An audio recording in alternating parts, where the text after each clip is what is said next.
ولګول مونږه پلار ولګ مریض مو زمونږ مریض زمونږ پلار ناروغه دی مونږ سره حکومت وکړي سره یو شی نشته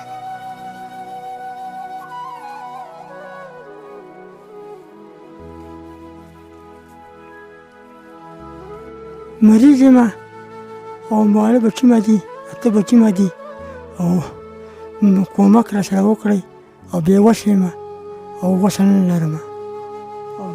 او دا خو ویل چې نه موږ خو پوه شو چې بېوسه ډاکټرانو ته تللی وو ډاکټرانو ورته څه وویل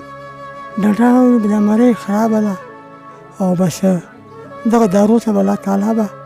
تا به جوړ کړو خو جوړ نه شو بیا به راشي اوس ته د دوی وس نشته همدا ده هېوادوال نه غواړي چې کومک در سره وکړه کومک راسره وته اوس دوا وسه نه لرم او غریب یم دی بېوسه یم او وسه نه لرم او واړه بچي مې دي عزیزان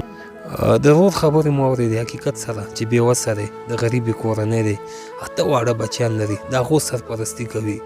هېڅ وسې نشته اوس ورته ډاکټرانو ویلي دي چې خپله درملنه به وکړي خو ولې دا بېوسه دی وسې نشته که چېرته د دې مریضتیا غم ونه کړی شي د ورور آینده ژوند په خطر کې دی راځئ د ده ژوند په نظر کې ونیسئ او د الله د رضا لپاره ورسره خپل کومک وکړئ انشاءالله چې الله جل جلاله به ستاسو کومک کوي ستاسو د کومک په هیله هر چېرته چې وئ ښاد او ودان اوسئ په لوی الله مو سپارم